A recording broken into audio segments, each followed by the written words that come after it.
A scientist and conservationist, Dr. Ada Anatoli, moved to Dubai and was immediately struck by how little was known about the area's dolphins, despite tourists and residents reporting seeing them so often. And thus was born the UAE Dolphin Project.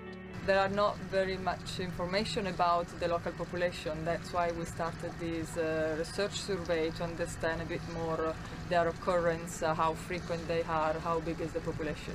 Believe it or not, the waters around Dubai's coast have been home to dolphins for centuries.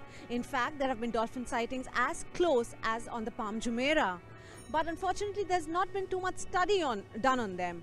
Today, I'm with the UAE Dolphin Project, which is doing the pioneer dolphin census in this region.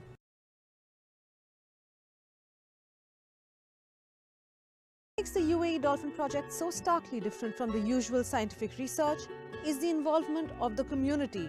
People from all over the UAE are encouraged to report sightings, send in pictures, videos, or even just accurate descriptions.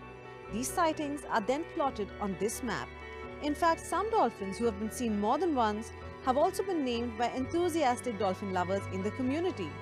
So you have Flipper, who has been seen on 3 different occasions off Jumeirah Beach Park, or Paso, whose distinctive cut fin makes him so easy to identify.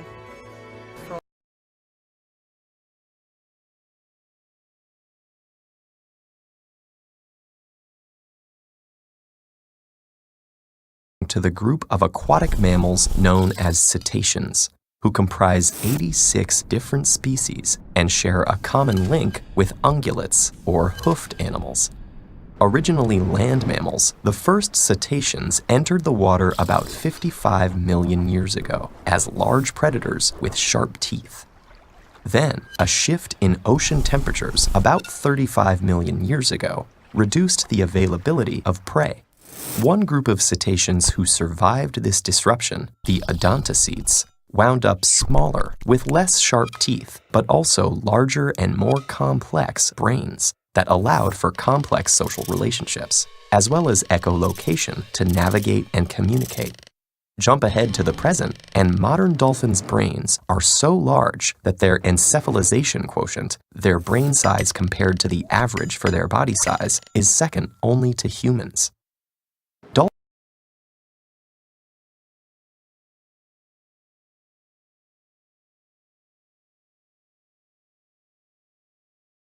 In 1985, 3 researchers on a dolphin studying expedition got a little bored. To lighten things up, one pretended to be Poseidon by placing a seaweed garland on his head and then throwing it into the ocean.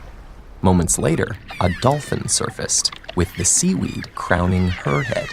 Sure, this could have been a coincidence, but it's also entirely possible that the dolphin was mimicking the scientist.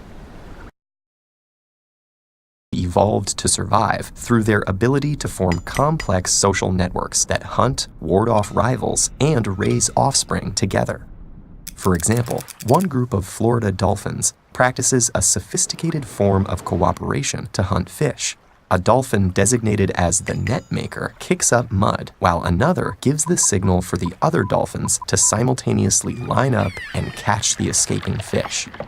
Achieving a goal like this requires deliberate planning and cooperation, which in turn requires some form of intentional communication. Pass down their communication methods and other skills from generation to generation.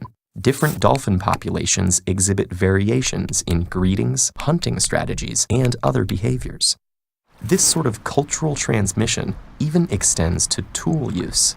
One group of bottlenose dolphins off the Australian coast, nicknamed the Dolphin Sponge Club, has learned how to cover their rostrums with sponges when rooting in sharp corals, passing the knowledge from mother to daughter.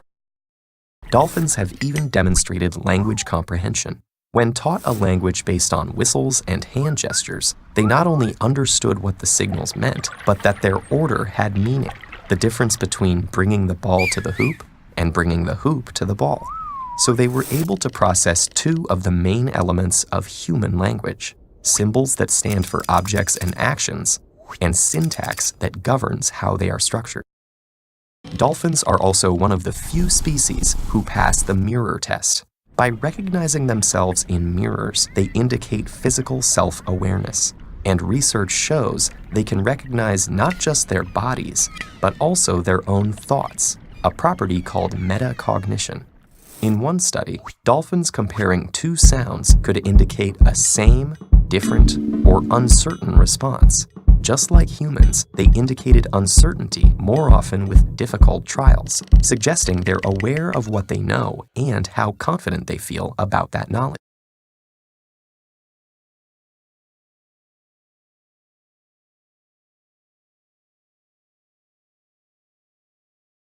Amazing things about dolphins are their senses of empathy, altruism, and attachment.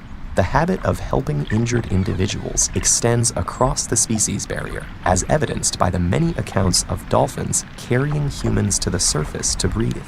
And like us, dolphins mourn their dead.